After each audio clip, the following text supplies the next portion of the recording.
I love you guys. Wonderful.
Here we go.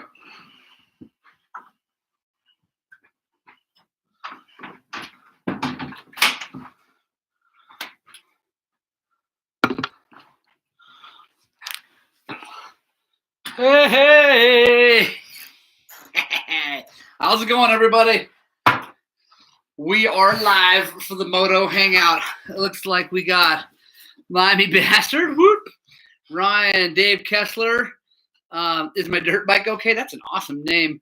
Scott Gross, Waves to Wastelands. How's it going? Dennis Hogard checking in from Bull Hollow, riding some dirt bikes. Nice, right on. That's good to hear. Hang on 1 second, it's a little break. There we go. Maybe that'll help. All right, awesome. Paul Anstey, Brendan Jolly, Red Westfall. What's happening? Top end Soundster repack. Nice. New moose time after the show. If I don't drink too much beer, sweet. Aaron Schultz, what's happening? Brian Wishman, what's up? Dude named Eric, how's it going? Cody Joseph, love it. You guys are all here. Great to see you. It is a beautiful day in Western Colorado. Sunny and getting warm. I think it's definitely in the 60s. I'm not sure. Big O's, what's happening? Sweet. Glad you got your stuff. Mike Thompson from St. George, how are you?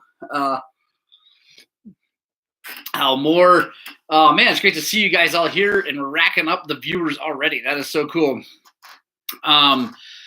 Things are good. Shop still super busy. Loving it. Schlogs seem like they're doing great. Let me know if you guys have all watched the Schlogs. Let me know, and let me know what you think. You can do that here or on the Schlogs. I love comments on the Schlogs. I like to answer those. I know that someday we will have so many subscribers and comments, I probably won't be able to always answer everybody's comments and questions. So get in now while you can.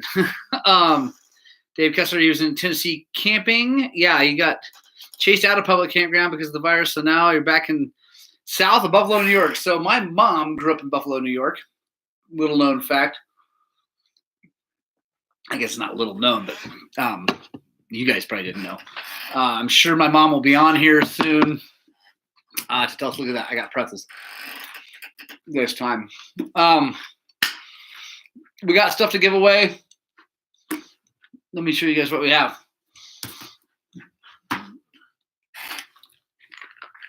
Euro style track pack, Japanese style track pack, a DIRTBIKes hat, flex fit, not flat bill. This is a large, extra large. I cannot switch sizes on this one because this is literally the last one I've got. I got more being sewn, but they're not here yet. And my hands down favorite tool roll from Kriega. I love this thing. I carry it in my Wolf Enduro Ops vest, and then it's sweet because I can take it out, put it on a bike. Like if I take my XR out and ride. Anyway, it's awesome.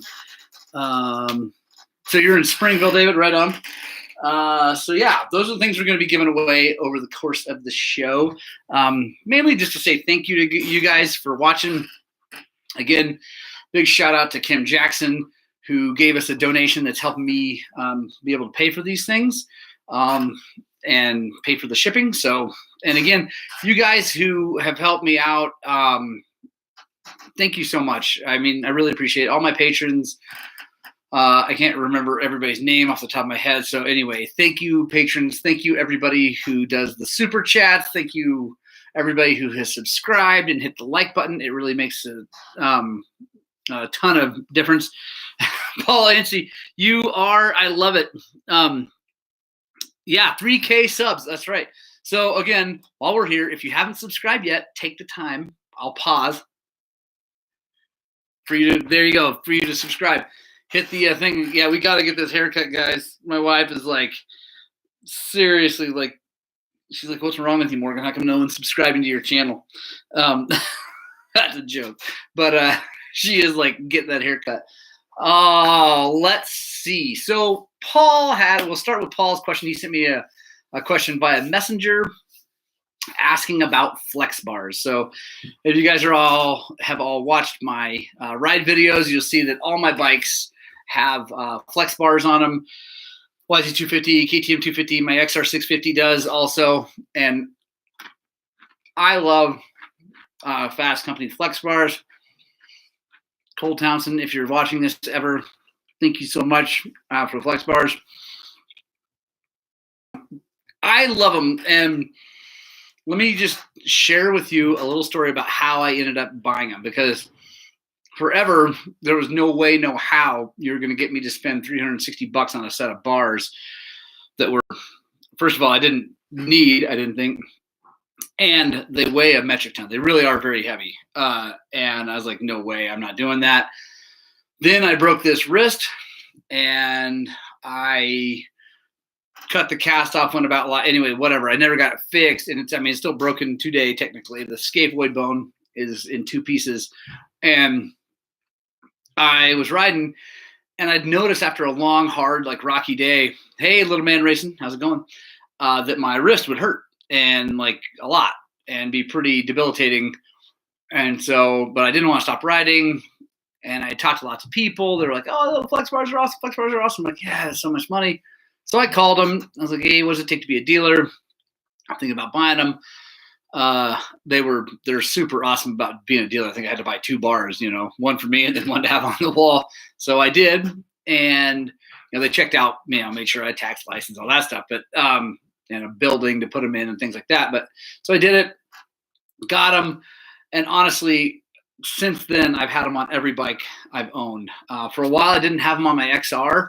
And I would get off of my YZ or whatever bike that had them, and then I get on the XR and it's like, it's like holding on to a freaking baseball bat, just getting hit in the hand. So finally put them on there, and I love them. and they're super tunable with the different dampers you can change.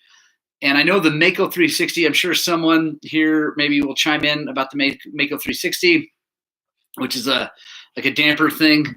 Hey, Reese and O'Brien. Hey, from New Zealand. I know. So I'm gonna get you a quote on shipping to New Zealand. Awesome, dude. I'm so psyched you're here. That's really cool. Yeah, Dave Kessler, they're a cheap way of revalving your forks for sure. Aoki, I run flex bars, good stuff. Ought to try the twisted injury composite bar. Yeah, I know. I would like to try those. To be honest, Aoki, I'm concerned about because they're carbon, I think, aren't they? And man, I'm hard on equipment, and I fall down a lot and hit rocks a lot.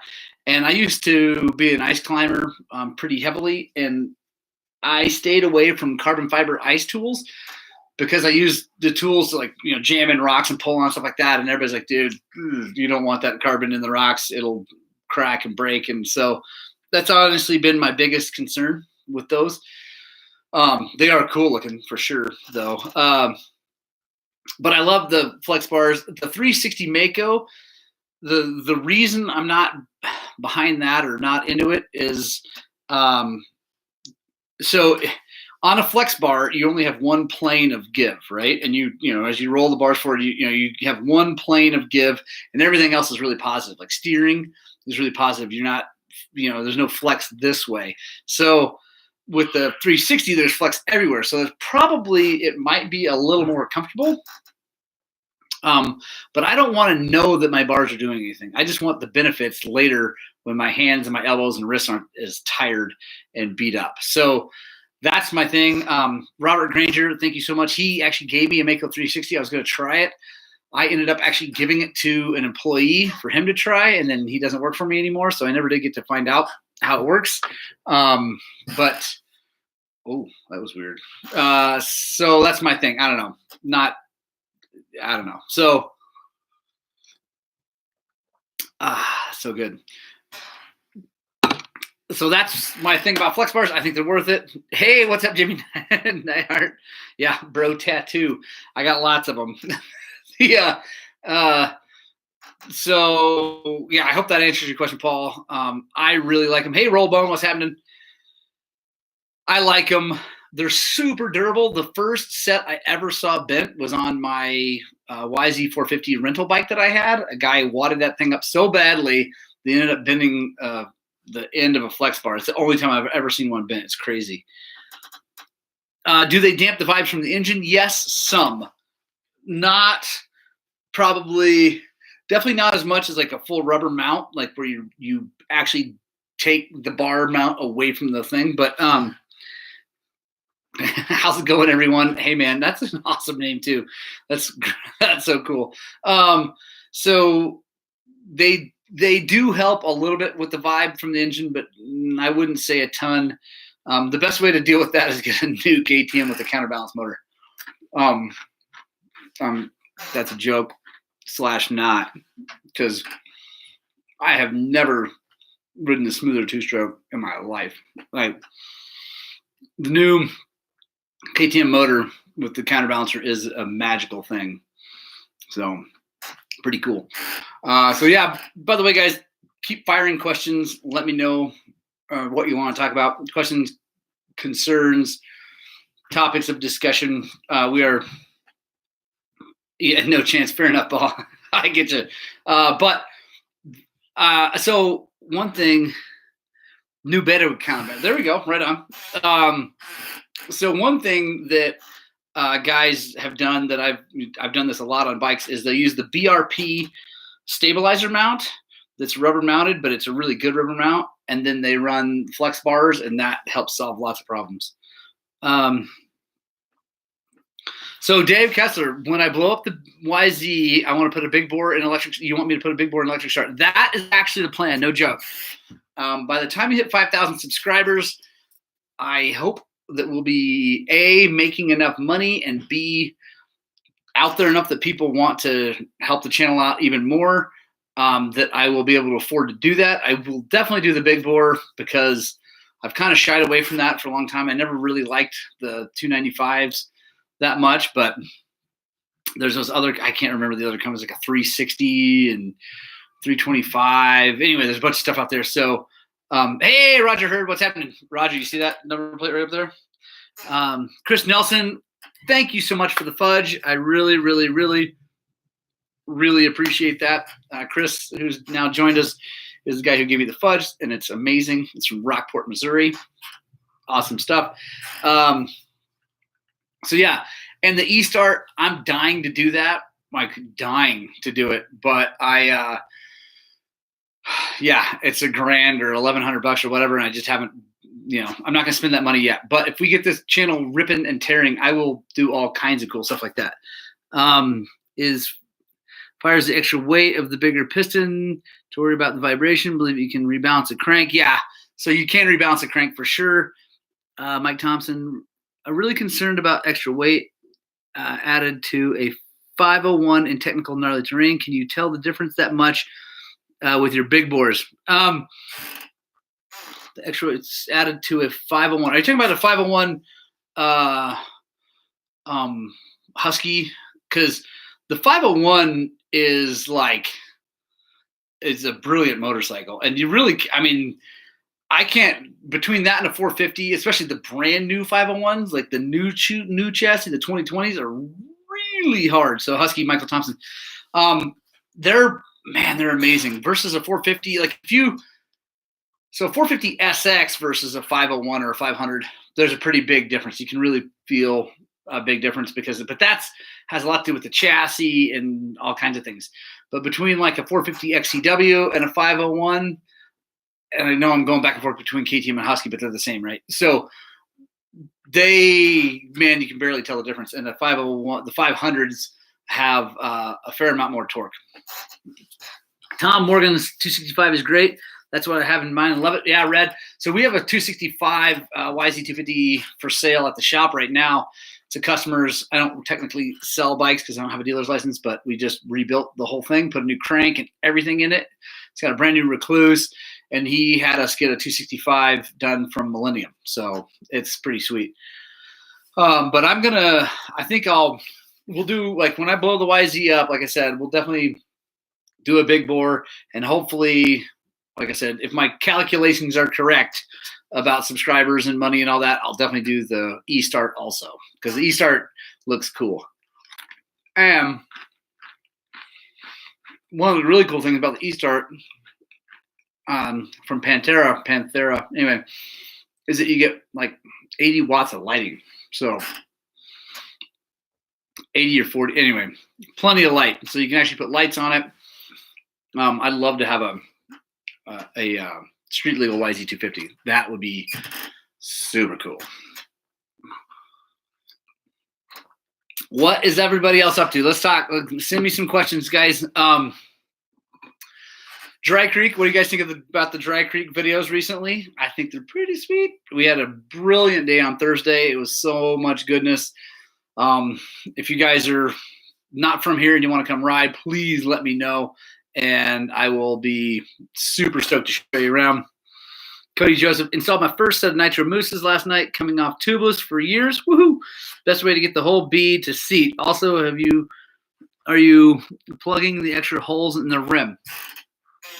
Cody, on my personal bike, I don't plug the holes in the rim. I just let the spooge come out. I put a rim strip around it, put the rim strip on like you would normally put it on. Then I put the mousse on, and that helps keep the spooge to a minimum out of the wheel. But Michael Thompson, please come out soon.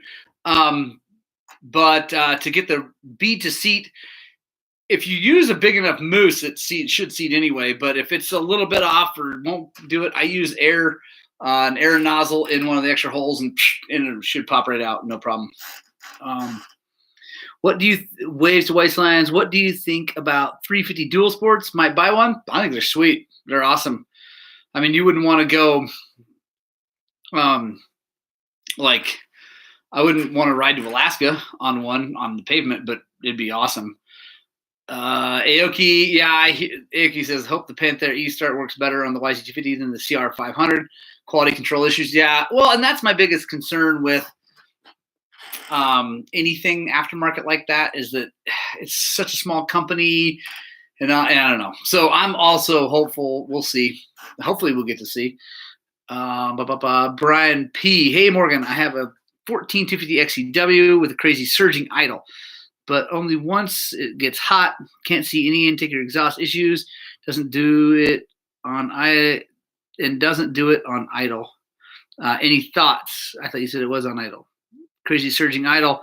Sounds like something's lean. I would check your main seal on the left side of your motor because it sounds lean. That surging usually is a lean issue. I would definitely check your left side main seal on the crank. You might be leaking, and I would do that actually really soon because if it's leaking and you keep riding it, you might burn up that crank because they lean out really bad.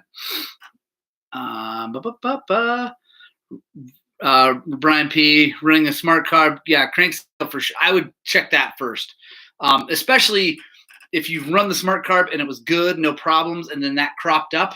That's probably what it is. Jimmy Nyhart. Okay, so on the trail today, my buddy's 450. Jimmy Nyhart, thank you so much for the super chat. Woohoo! If you guys like what we're doing and you want to support us financially, there's a little button down there. You can definitely give us some a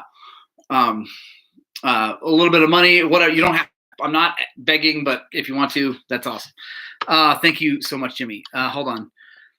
450 SX wouldn't start. No fuel pump hum. What's a quick and dirty way to see what's up? Ooh, get a 2-stroke. But no,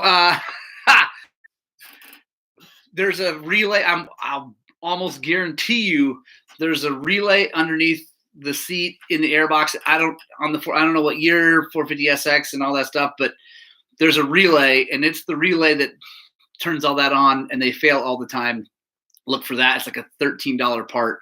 If I had one of those bikes, I'd carry one. Aoki smart carb question. Soon. I've been so slammed. I'm really having a hard time make that happen. I got to get that on a bike. So very soon, Aoki. Brian P., thank you for watching. I really appreciate it. Roger Hurd, I use the molly grease and put a Zerk in the rim to keep the moose loop. Ooh, nice. That's a good idea.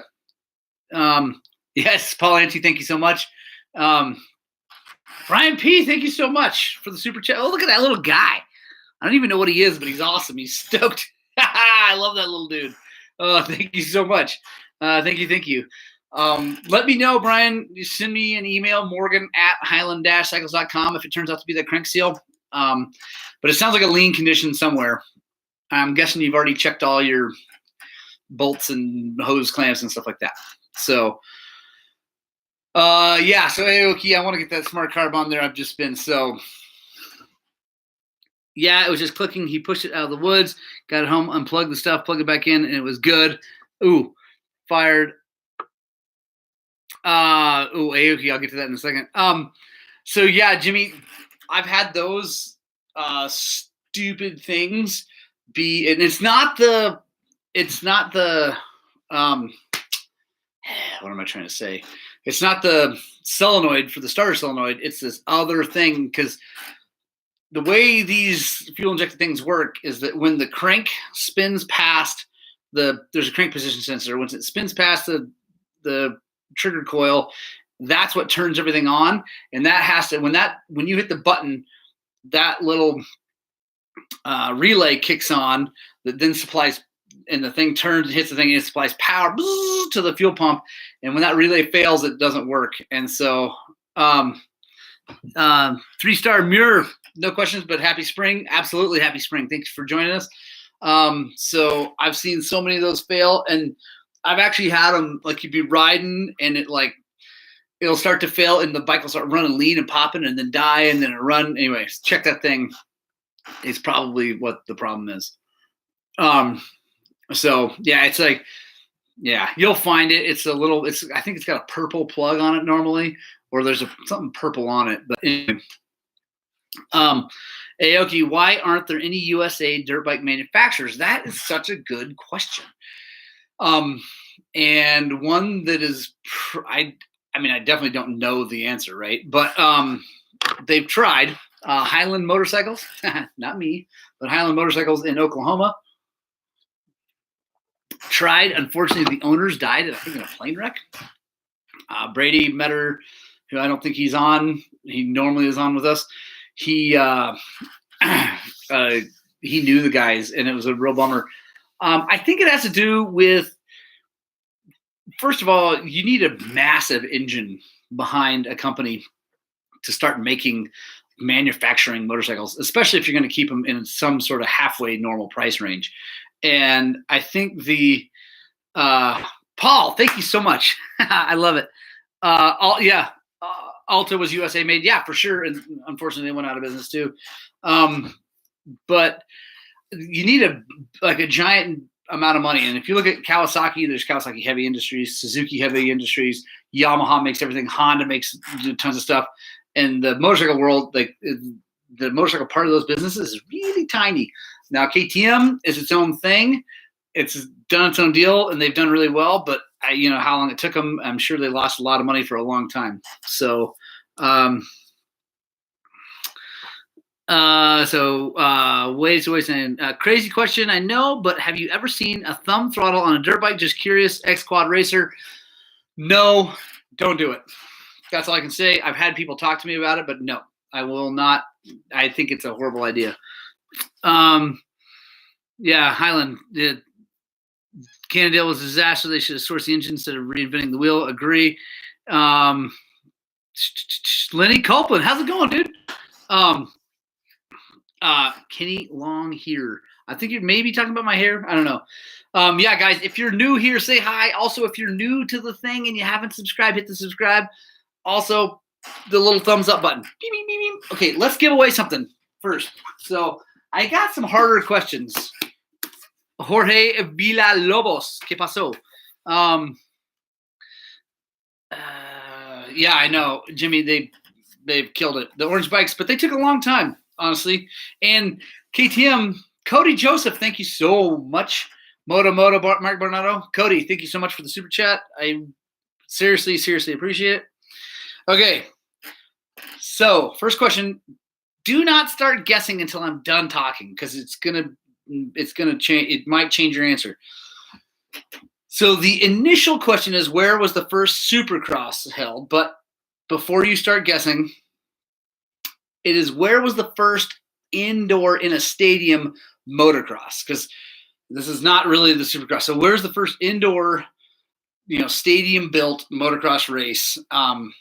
And I will even take the country that it was done in. At the first one on my feed, first one wins the hat. Large, extra large, flex fit hat. So Phoenix, no. Texas, no. LA Coliseum, no. Nope, not LA. I'll give you the year, 1948.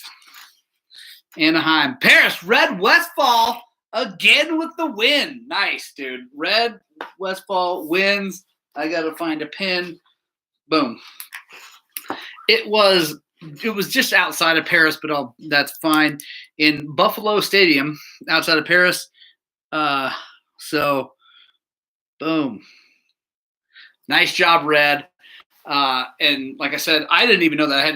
I Googled it to look it up. But that was the first indoor moto, and it eventually became Supercross down the line. But good job, Red. And like I said, you were only one country away, right on, Brian. That is awesome. Oh, that is so good. If you win, what do I have? Yeah, I got 3 more. If you win, you got to email me, morgan@highland-cycles.com for me with your address, and I will send it. Hey, Paul Yancey's wife, how's it going?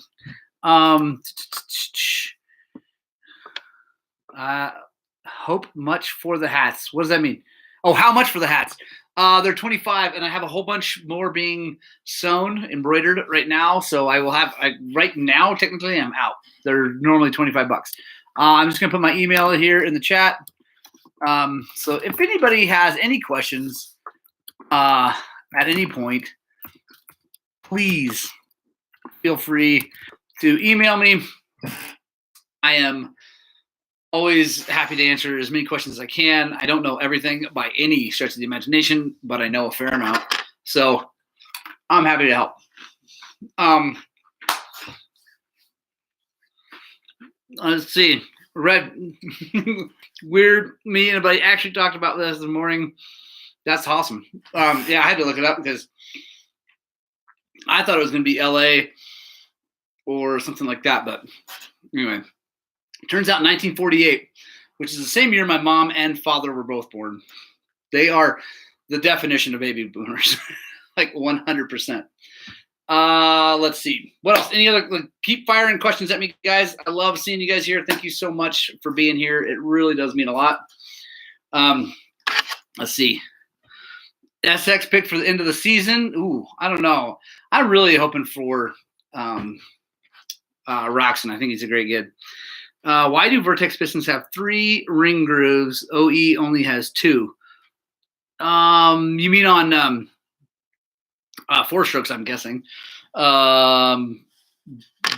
Because the 2 strokes don't. I was like, So, Jimmy, I can't say for sure why they do that. 3-star mirror. 1 second. I will get to that in just a second. So I can't say 100%, but with 3 rings, so the bottom ring groove obviously is the oil scraper, the oil ring with the 2 rings and a little corrugated guy to help spread oil everywhere. When you have 2 compression rings, you definitely get a lot better seal in the piston, right, or in the cylinder, because with 1, you still have a gap, right? I mean, because you better have a gap. There better be a gap. If there's not a gap, you're seizing things. So there's still a little gap. There's still a little bit of a leak there. With 2, you have a gap on 1, but then the gap on the other one, if you're smart, you don't line them up. They're across from each other or 120 degrees out or something like that. So you get a better seal. So theoretically, you should get more compression and a little more horsepower. Let's see. 3-star mirror. Would I sell 125 gaskets in large quantities? Sure. But if you want to do that, I would actually highly recommend just talking straight to JD. James Dean Jetting, they can hook you up and probably make you a better deal than I can. Because if you want to buy a bunch, they'd make you a dealer. Brian Wishman, what's my favorite mountain single track trail? That's a good one. David Kessler, yeah, it makes it last longer for sure. Like that's why 2-stroke super duper race pistons only have 1 ring because it can move up and down even faster and quicker, but they don't last as long. So my favorite mountain single track, that's a tough one. I think I'm just going to go with my gut on this one because I like so many. I can go on and on. But Fossil Ridge, hands down, one of my favorites. If you haven't ridden it, I highly recommend it. It's amazing. Part of the reason I like it is because it kind of goes from nowhere to nowhere.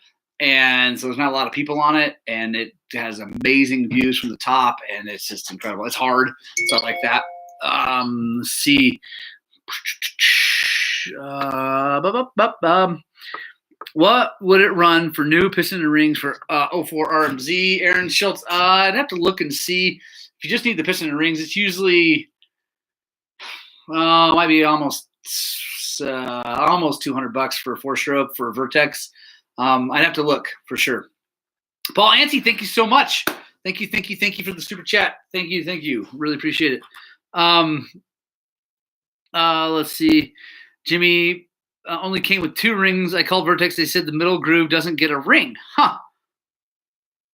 That's weird, Jimmy. I don't know why they would do that. That's weird. They would make a ring land is what that's called. The groove is actually called a ring land. That's official word for that. I don't know why they would put a different thing in there or a ring land in there and not give you a ring. So if someone knows, so Jimmy, I don't know if there's holes in there, like back in the ring land, if there's like little pinholes, it might be for oil spread and cooling. That would make sense for me, but I don't know. JD Kane was my favorite bike from the 90s. YZ250. Or an XR400. I know those 2 very different bikes, but I like both of them very much. Let's see, Red. Anything wrong I should be looking for if I always make sure to pin the actuator arm before taking off the nut, but is still braking? YZ250. Still braking. What is still braking, Red?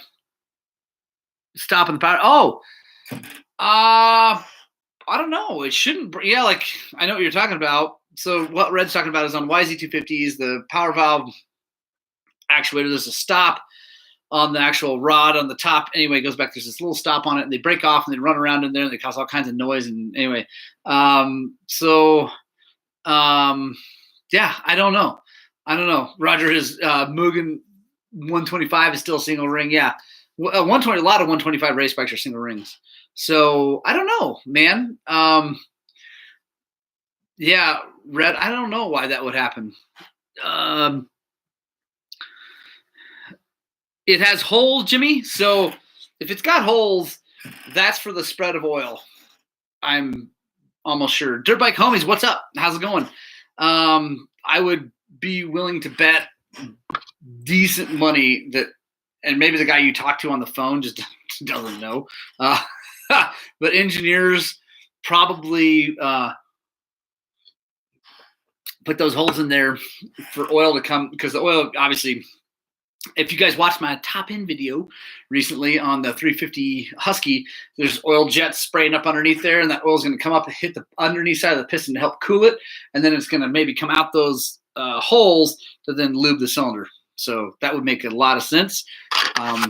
But there's, because if you look at the hole, if you look at the bottom groove where the corrugated thing goes, there's holes there too. Hey, Jimmy, thank you. Jimmy says, FYI, boys and girls, I ordered parts from Morgan on Tuesday. They were at the shop. Hey, Limey Bastard, thank you so much. I feel bad saying bastard or B-starred, but thank you so much. And you got the little fly guy. That's awesome. Jimmy, thank you so much for ordering parts. Yeah. There, Dave Kessler, there you go. My guess is it eliminates oil burning due to oil bypassing the oil ring. Fair enough. Yeah, it seems legit. Probably not necessary, but hopefully makes it last longer. Yeah, quick thing. What Jimmy was talking about. If you guys want to order parts from me, I can drop ship almost anything. I can definitely drop ship recluses. I can drop ship anything from Tuckeraki, anything from Parts Unlimited, which is actually a new development. I'm really psyched. Thank you, Parts Unlimited, for offering that to us.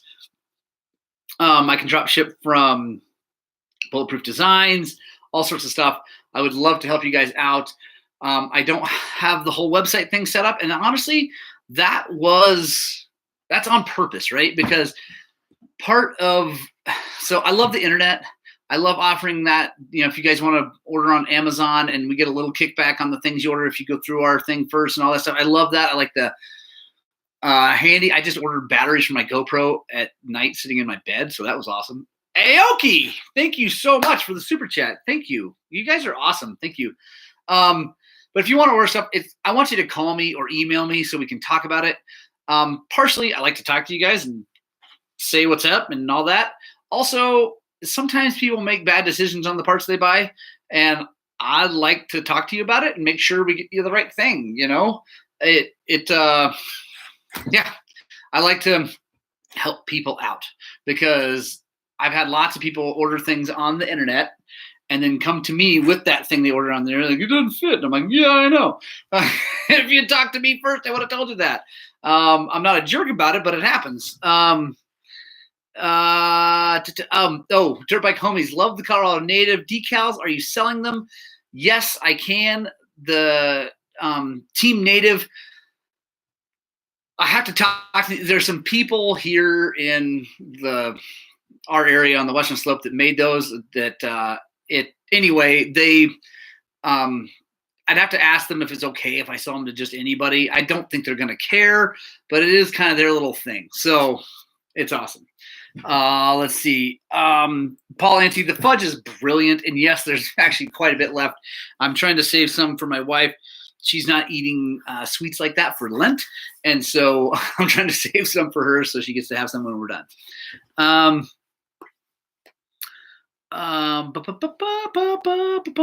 Jimmy Neihart, you scratch your head. Yeah, I will definitely. I just did that other one, and that 350. So Jimmy, yours is different because yours is a newer bike, and it took me actually a little bit to find that piston because they changed it, and so that might be a thing for the 19s and up. So because it was not as easy because the last one I did, that 15, I think it was a 15 or 16 Husky 350, I'm pretty sure did not have an extra. I would have noticed that extra ring. So Little Man Racing, can you use a 300 TPI piston and say a 19 300 XC car bike? At one point, my dealer told me you can't, but now he's saying you can. He's saying KTM is only offering one 300 piston now.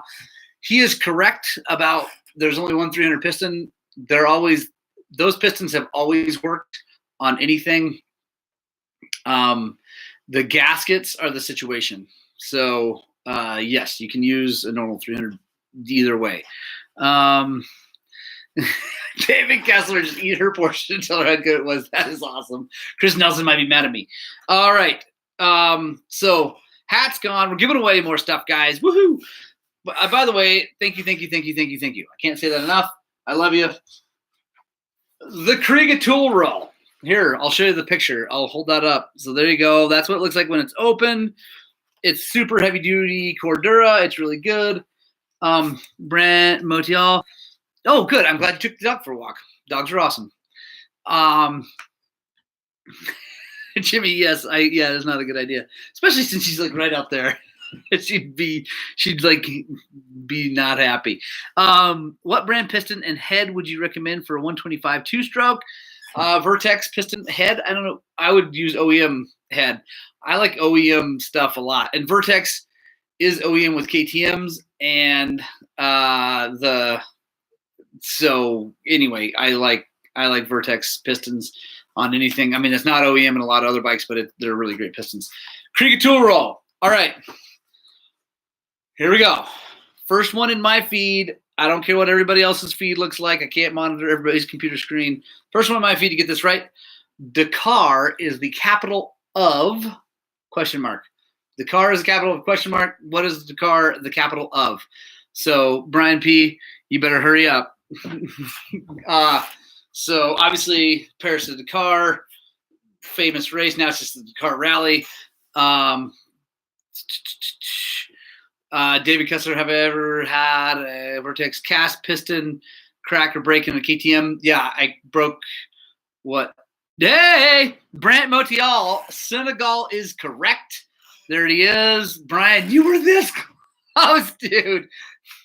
Dude, so close. So close, Brian. I'm so sorry for you, but it's funny because like you were, that was close. Brant, you win.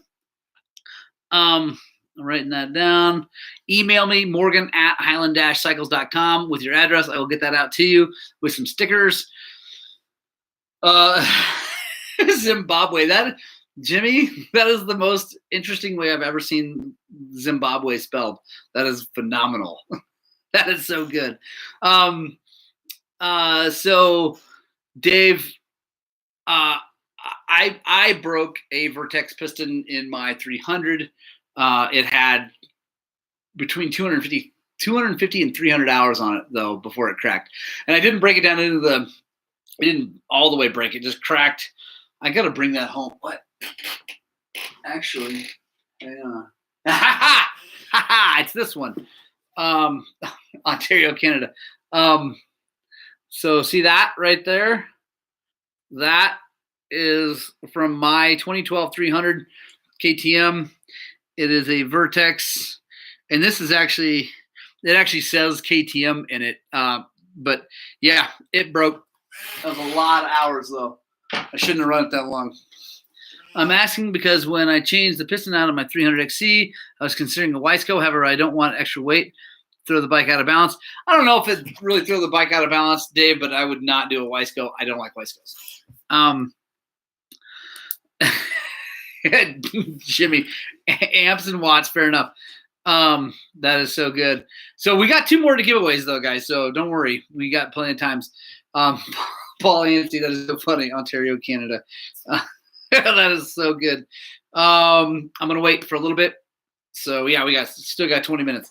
Loss compression would be more than just piston and rings. Aaron, on a 4-stroke, yes, it could be more than piston and rings.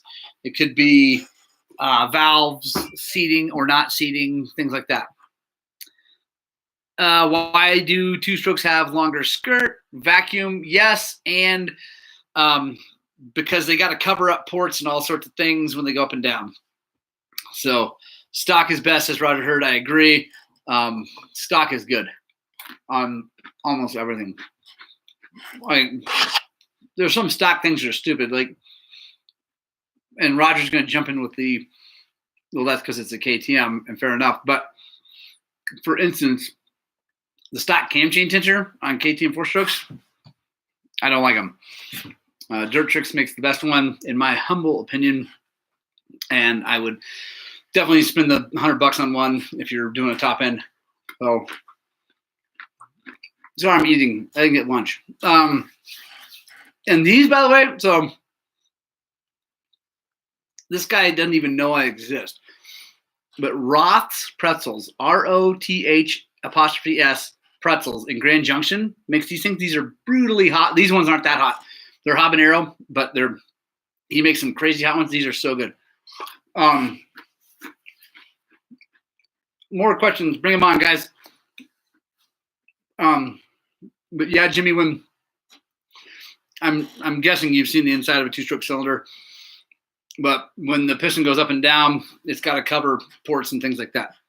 JD, Pame or Pame, I don't know. What gives the bike more power? What mods do you recommend, if any? Which bike, JD? Let's get a little bit more specific. Oh yeah, Jimmy, I have reset many OEM tensioners, and I freaking hate them. They're dumb. Yes, Paul Nancy, I do like it hot.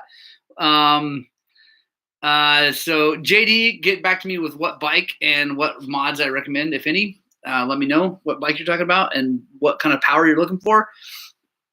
I have actually quite a few opinions on that. What's your opinion on stock reeds versus V-Force? Honestly, stock reeds these days are really good. They're all carbon fiber. I don't know that it makes a huge.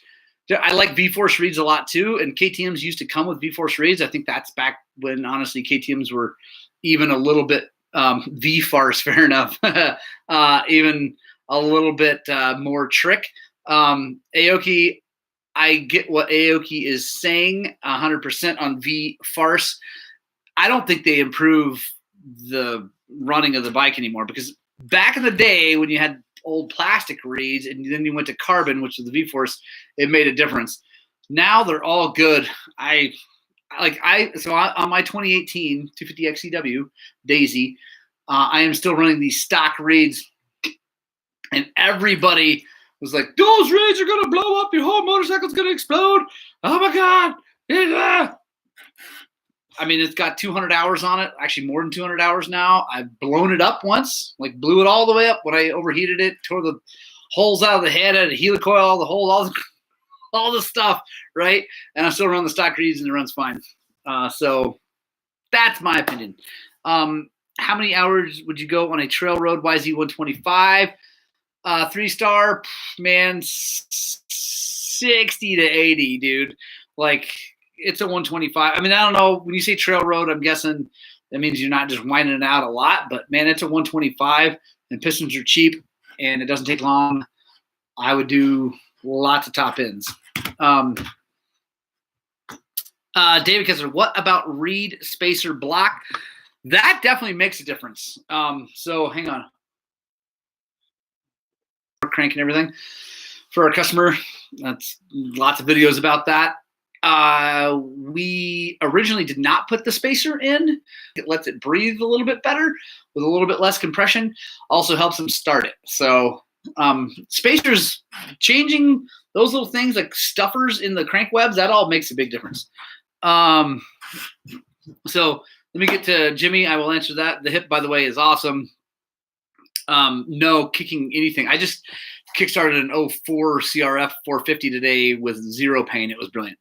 Okay, JD, KDX 200, 1991 two-stroke. On that, honestly, I would probably, the biggest thing to do to a KDX, the biggest thing you can do to a KDX is put an FMF pipe on it. I like the gnarly pipe because it's more low end. It's a nice pipe, and it's thicker, so it's easier. You know, it handles rock dings and things like that better. But a pipe and a silencer on a KDX 200 makes a really big difference for not a ton of money. And then you're not in the motor fiddling with things. So I like that a lot. Let's see. Yeah, Roger Hurt every 20 hours in a race, 125 for sure. My buddy used to do one every weekend when he was racing Supercross, like legit professional Supercross. So Aoki, porting / in headwork versus bolt-on stuff on two strokes. Bang for the buck. Dude, Aoki, a good port job. You cannot possibly beat that with any bolt-on, period. Like you just can't.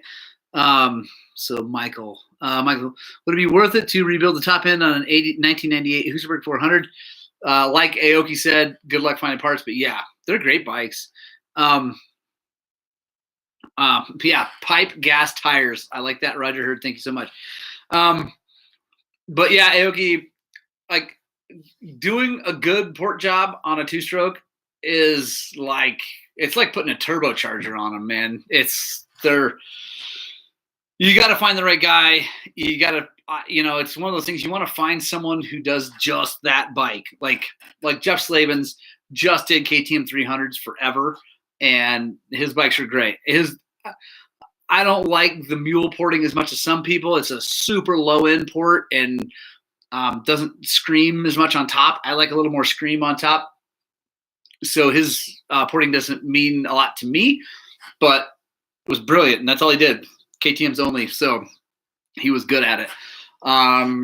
So yeah, like what I do to mine, and I haven't shown this yet. I'm going to show it on eventually when I do the next top end. 3-star, would a stock 125 be good for race? Yeah, it's good for racing. Heck yeah, dude. A stock anything's good for racing. Like whatever. I think everybody here would agree that it has a lot more to do with what you're doing with this hand than it does with the bike. Yeah, perfect for racing. Also, you don't need to spend a bunch of money to go race and have fun. So let's see. So, back to say, I like to clean up my ports and knife edge the transfer ports, and I'll show that in a video coming up here pretty soon. Got to do another giveaway. JD, I'll get to that. Gerald's RMZ 250 14 model compression release on exhaust came hitting the bucket after it's running. Any thoughts? Yeah. I don't know, but dude, I don't like RMZs. Right now, I'm not a fan. I know Aaron Schultz has one. He's going to be mad at me. Well, maybe not mad at me, but I don't like RMZs. Hey, how's it going, my yellow? 80% rider, 20% bike, 100% on that. All about the fun. Yes. Yeah, dude. Jimmy has it dead on. I've seen 65 on motocross tracks do things that I wouldn't even consider. Okay. Who was the first person to get a patent on a two-stroke motor? This is for the Japanese track pack. So who was the first person to get and I'll take a last name, patent on a two-stroke motor? And again, this is back in 1880. So good luck. First person to get a patent on a two-stroke motor for the Japanese. Or no, excuse me. That was there you go. Japanese bolt pack.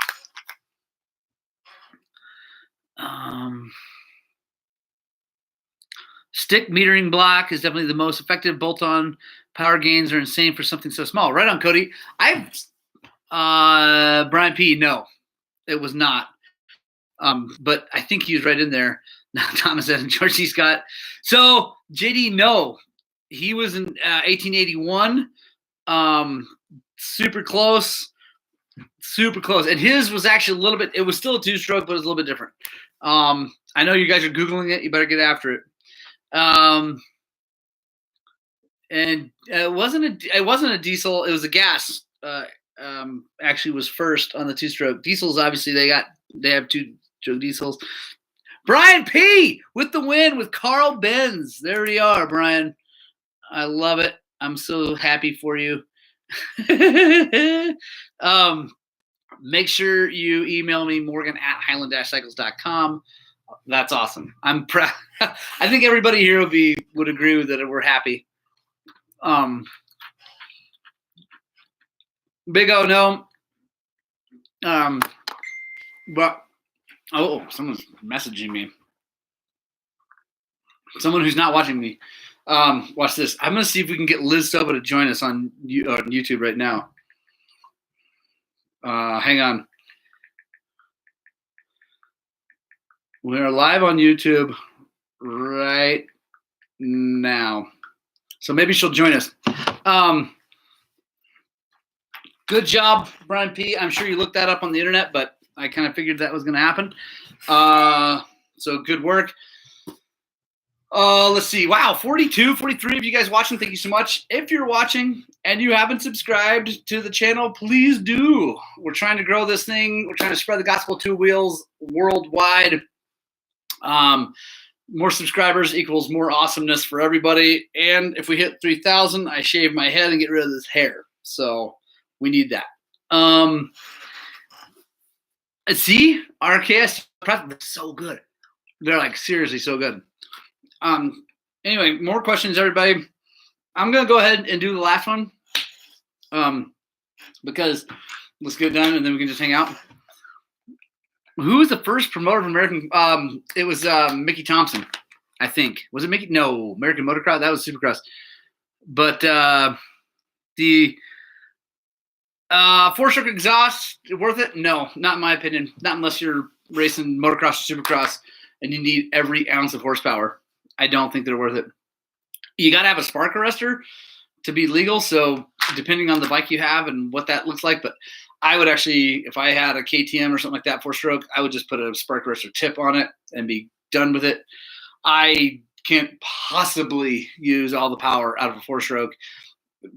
I just can't. Maybe a 2-stroke or a 254-stroke, but I would anyway. No, in my opinion, not worth it unless you've broken something or something like that. But that's just me, because you're right. They are not cheap, and they so let's talk about that for a second before we can do the giveaway. When you change exhausts on anything, right, you're changing the flow. Like, so you're changing the exhaust, the flow out of the motor and out and speeding it up or change anyway. So, David Kessler, I love it. So when you do that, to really get the benefits of it, you need to change the fuel intake also, which means on a current motorcycle, you got to remap your computer. And if you have a KTM, which we all know you do, Jimmy, then you can't do it yourself, right? Unless you buy a computer to fool it or whatever. Yamahas, you can go in there and tune things, and honestly, you can probably figure a lot of things out, but Roger Hurd, that is so funny. Oh my gosh, that is awesome. Roger Hurd said if I had a KTM 4-stroke, I would sell it and buy a 2-stroke. Jimmy is coming. I know he's coming. Here, come on, Jimmy. I believe in you. I know you can come back with a good one. Paul, I'm with you. So hold on, JD, I will get to that. Euro style bolt pack giveaway. What was Morgan's? You guys are so funny. What was my first motorized 2-wheel thing that I owned? I'm making it like that because you got to be kind of careful how you think. But if you've read my story, you'll know what my first motorized 2-wheeler was.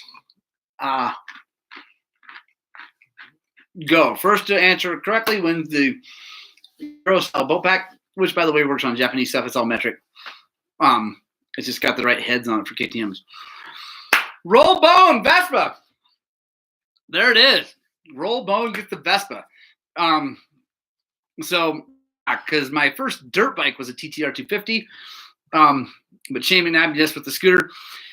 Chris Nelson, it was not a 150. I owned, and it was beautiful. I owned a 1979 P200E, and it was awesome. Rollbone, email me. And make sure you put what your real name is in there. I doubt it's Rollbone. Sucker. How's it going, Matt Simpson?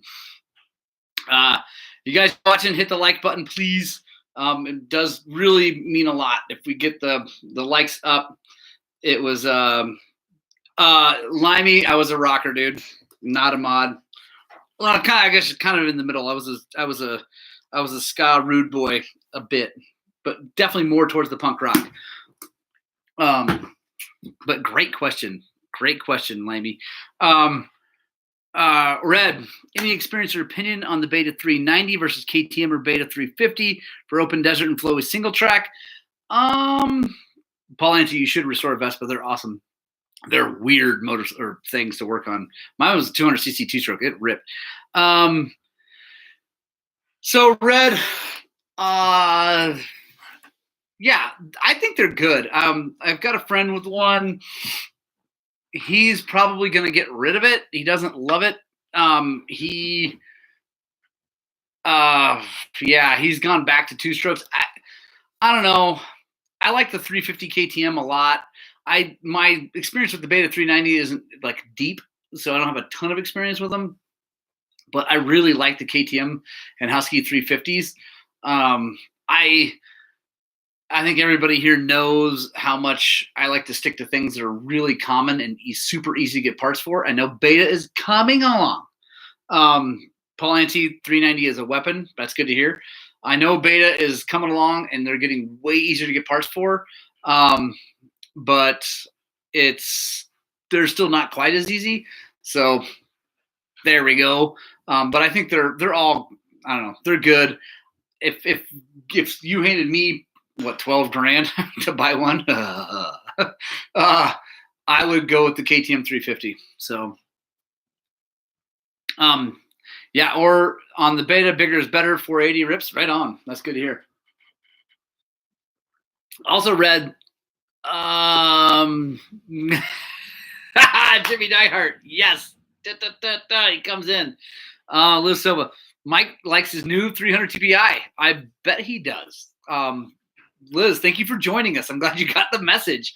I'm guessing you had a question since you said hey. So shoot me a question. Like honestly, for Red, you said desert and flowy single track. I would, if you're looking at a 4-stroke, I would look at the new bigger bores, like maybe the 480 or the 500, 501s. Man, the new 500s are like, the new XCW 500 is brilliant. The chassis is way smaller, light. It's so good. Yes, Paul Anti, I like it. They do demo days, and that is a huge thing that Beta does that more companies should do. Demo days are huge. And probably, yeah, if you got to ride one, I'd be super stoked. Matt Simpson, butter, absolutely. I'm guessing you're talking about the 500. They're stinking. God, they're amazing. Like I said, I'm sticking with 2-strokes, but they are freaking amazing. Jimmy, their 2T throws crank bearings. That's a bummer. Andy, you are late. What's happening? You're gonna have to rewatch. Oh, Jimmy Neihart, that is a bump. Threw one at the demo, brand new. That's not awesome. That does not help sales. So RKS, possibly purchasing an 04 RM85 big wheel for my son. Nice. What things to look for other than normal stuff? Any weird problems on these? No. Those are great bikes. They're basically just Kawasaki's. David, how far did it throw it? Too bad you missed out on the demo day. You were racing. That's good. What 125 2-stroke would you recommend for reliability? Yamaha, hands down.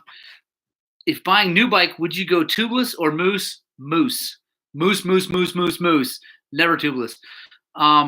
Michael Thompson, got to run. Thank you so much for joining us. Thank you. Little Man Racing chimes in with moose. Yeah, I mean, I'm running that tubeless. Has not had a problem yet, but If you guys watch the Schlog that comes out tomorrow, you'll see my fun making of my good friend Andrew, who rips. And Brian P., thank you so much. Make sure you email me for your win. Thank you so much for watching. But he didn't have tubeless in, but I've been trying to talk him into tubeless now for a while. He races and he goes fast, and he's a big kid on a 300 TPI, and he got a flat 15 whole minutes into his ride today, and the whole day was shot, had to come home, blah, blah, blah. We put a moose in, though. That won't happen again. Big O's, thank you so much for watching. Appreciate it. So, yeah, I say mooses all the day long. My tubeless hasn't failed on me, but I don't know. So, ask your wife how much money she needs to let you do this next Saturday. Hey, the guys want to know how much money you want for letting me do this next Saturday. Oh, she must be outside. She's not answering. Lots. No, whatever. Jimmy, he pinched it, hit the front and pinched it. He's, like I said, he's a big boy and he goes fast. Morgan, it seems to me like the YZ250 has more issues than the KTM 2Ts. I'm talking about the top end specifically. Am I way off? I wouldn't say you're way off, but I would say that YZ250 top ends do not last as long as KTM 250 top end, hands down. Roger Hurt every Saturday. Probably we'll try to keep it up for sure. But you definitely need to do top ends on YZs way more often than on KTMs. It's because of the window in the YZ piston. It makes that weak and they break if you run them too long. Liz, yes, girls do rock. Of course, in our household, since it's still mainly boys, we say boys rule, girls drool. So yeah, anything with air is destined to fail.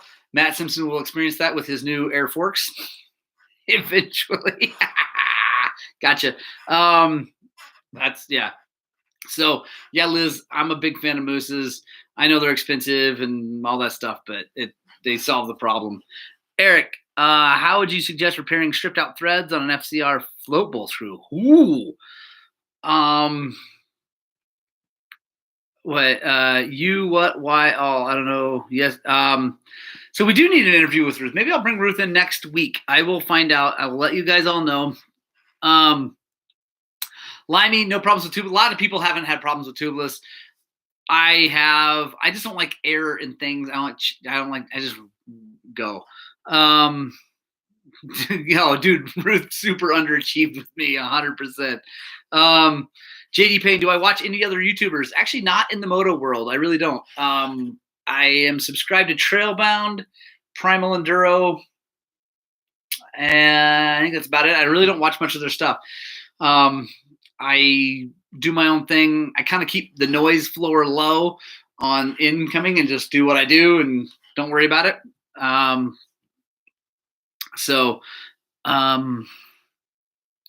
If you don't think they're important, let me take some out of your lungs. Yeah, fair enough. Andy, thank you so much for the super chat. I really appreciate it. Thank you. So yeah, I don't watch a lot of the YouTubers I do watch. Big fans of Smarter Every Day, Mark Rober, How Ridiculous, Dude Perfect, Colin Furs. If you don't know who Colin, watch that guy. He's awesome. Primal is an East Coaster. I know. Seems like a good dude. He subscribes to us. He seems like a really good guy. I don't know. What do you guys think?